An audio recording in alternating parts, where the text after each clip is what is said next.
Hello friends, welcome to Sairam's kitchen. இன்றைக்கி நம்மளோட சாய்ராம்ஸ் கிச்சனில் ரொம்பவே சூப்பராக கிராமத்து ஸ்டைலில் சட்டநாடு ஸ்டைலில் ஒரு பக்கோடா குழம்பு பார்த்துடலாமா? சரி வாங்க வீடியோக்குள்ளே போயிடலாம்.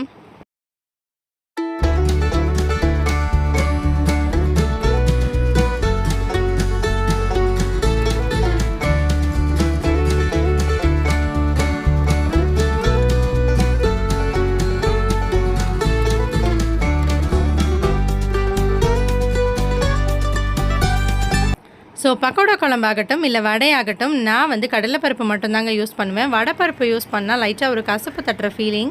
அதனால் கடலைப்பருப்பு மட்டும் யூஸ் பண்ணி பாருங்களேன், ரொம்பவே டேஸ்ட்டாக இருக்கும் உங்களோட வடை.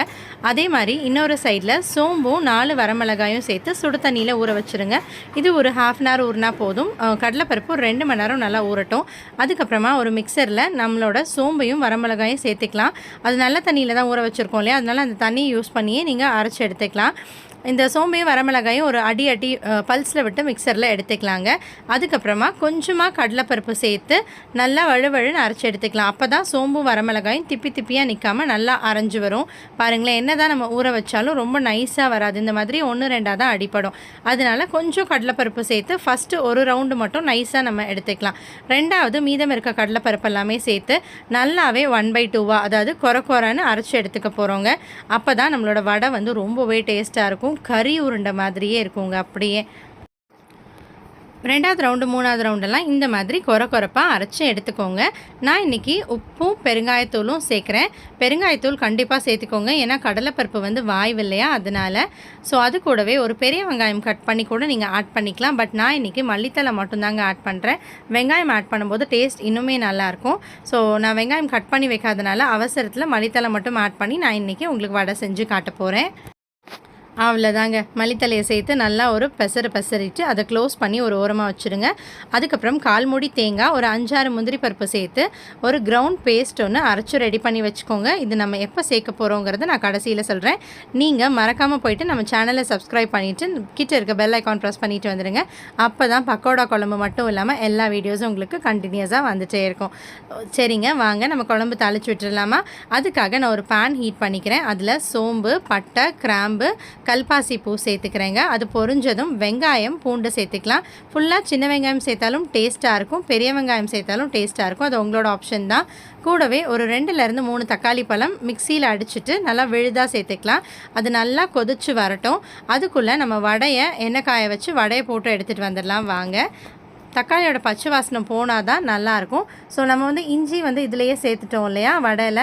பூண்டு வந்து குழம்புல சேர்த்துட்டோம். நீங்கள் அப்படி சேர்க்கலை அப்படின்னா இஞ்சி பூண்டு விழுது கூட நீங்கள் சேர்த்துக்கலாங்க. ஸோ ஆயில் ஹீட் ஆகிறதுக்குள்ளே தேவையான உப்பு சேர்த்துக்கலாம். மசாலாஸ் எல்லாமே நம்ம ஆட் பண்ணிடலாம். ரொம்பவே சிம்பிளான மசாலாஸ் தாங்க. 1 ஸ்பூன் தனி மிளகாத்தூள் சேர்த்துக்கோங்க. 1 ஸ்பூன் மல்லித்தூள் சேர்த்துக்கலாம். கூடவே 2 ஸ்பூன் சாம்பார் தூள் சேர்த்துக்கலாங்க. கலருக்காக நம்ம வரமிளகாத்தூள் சேர்த்துருக்கோம் அண்ட் காரத்துக்காக. ஸோ சாம்பார் தூள் வந்து அதில் எல்லாமே சேர்ப்போம் இல்லையா, அதனால் அதுதான் வாசனையாக இருக்கும். அதனால் 2 ஸ்பூன் சாம்பார் தூள் சேர்த்துக்கலாம். ஒரு 1/4 டீஸ்பூன் சோம்புத்தூள், பெருங்காயத்தூள் சேர்த்துக்கலாங்க. சேர்த்து அந்த எண்ணெயிலேயே நம்மளோட மசாலாஸ் நல்லா வதங்கி அதோட பச்சை வாசனையும் போகட்டும். அதுக்குள்ளே ஒரு நெல்லிக்காய் அளவு புளியை கரைச்சி அது கூடவே சேர்த்துக்கலாம். அகெயின் இந்த புளியோட பச்சை வாசனை போகிற வரைக்கும் வதக்கணும். ஸோ அது ப்ராசஸ் பார்த்திங்கன்னா ஒன்று தக்காளியோட பச்சை வாசனை போகணும், அதுக்கப்புறம் மசாலாஸோட பச்சை வாசனை போகணும், அதுக்கப்புறம் புளியோட பச்சை வாசனை போகிற வரைக்கும் வதக்கிட்டு தேவையான அளவு தண்ணி சேர்த்துக்கலாம். நீங்கள் எவ்வளோ பேர் இருக்கீங்களோ அதுக்கு தகுந்த மாதிரி தண்ணியும் காரமும் நீங்கள் கூட்டி குறைச்சிக்கலாம். அவ்வளோதாங்க. இது ஒரு கொதி வரட்டும். நம்ம எண்ணெய் காஞ்சிருக்கும், வாங்க போய் பக்கோடாவை போட்டு எடுத்துகிட்டு வந்துடலாம். ரொம்பவே ஈஸிங்க. நீங்கள் எந்த ஷேப்பில் வேணும்னா போடலாங்க. வடை மாதிரி போடலாம், இல்லை உருண்டையாக போடலாம். நான் வந்து சின்ன கொழுக்கட்டைகள் மாதிரி போடுறேன். ஸோ அது வந்து நல்லாவே உங்களுக்கு உள்ளே இறங்கும் இல்லையா குழம்பு, அதனால ரொம்ப கனமாக இல்லாமல் தட்டையாக நான் தட்டிட்டு போடுறேன். உங்களுக்கு சாப்பிடும்போது அது ஒரு மட்டனோட ஃபீலுமே கொடுக்குங்க. அதனால போட்டு பாருங்கள், எடுத்தாச்சு. நல்லா கோல்டனாக ஃப்ரை ஆகிற வரைக்கும் ஃப்ரை பண்ணி எடுங்க. குழந்தைங்க இருந்தாங்க அப்படின்னா சும்மா கொடுத்தீங்கனாலே இதை விரும்பி சாப்பிடுவாங்க. அப்புறம் உங்களுக்கு குழம்புல போடுறதுக்கு பக்கோடா இருக்காது. பாருங்கள், நம்மளோட குழம்பு நல்லா சூப்பராக கொதிச்சு வந்துருச்சு. இந்த ஸ்டேஜில் நம்ம கிரவுண்ட் பேஸ்ட் அரைச்சி வச்சுருந்தோம் இல்லையா, தேங்காயும் முந்திரியும், அதை கலந்து விட்டுக்கலாங்க. கலந்ததுக்கப்புறம் ஒரே ஒரு கொதி வரட்டும். பிகாஸ் தேங்காய் ரொம்ப கொதிக்கக்கூடாது. ஒரு கொதி வந்ததுக்கப்புறமா நம்ம ரெடி பண்ணி வச்சுருக்க பக்கோடாஸை நம்மளோட குழம்பு கூட ஆட் பண்ணிடலாங்க. பாருங்கள், நல்லா தகன்னு கொதிச்சதுக்கப்புறமா எவ்வளோ அழகாக இருக்கு இல்லையா நம்மளோட வடையெல்லாம். ஸோ இதை வந்து நம்ம குழம்பு கூட ஆட் பண்ணிடலாம். கூடவே ஃப்ரெஷ்ஷான கருவேப்பிலை இலைகள் தூவலாம். மோஸ்ட்லி பார்த்தீங்கன்னா, ஃபர்ஸ்ட் தாளிச்சு விடுறோம் இல்லையா? அப்பவே கருவேப்பிலை சேர்த்துருவாங்க. பட் எனக்கு ஃபைனலா கருவேப்பிலை சேர்த்தா தான், அந்த கருவேப்பிலையோட வாசனை வரும் இல்லையா? அதனால நான் ஃபைனலா தான் சேர்ப்பேன். கருவேப்பிலை சேர்த்து ஒரு 10 நிமிஷம் சிம்ல வச்சு ஓப்பன் பண்ணிங்கன்னா, நம்மளோட வடையிலலாம் குழம்போட டேஸ்ட்டு பயங்கரமா அப்படியே இறங்கி, செம்மையான ஒரு பக்கோடா குழம்பு உங்களுக்கு ரெடி ஆயிருக்குங்க. ஸோ செட்டிநாடு ஸ்டைல்ல இது வந்து அவ்வளோ ஃபேமஸுங்க.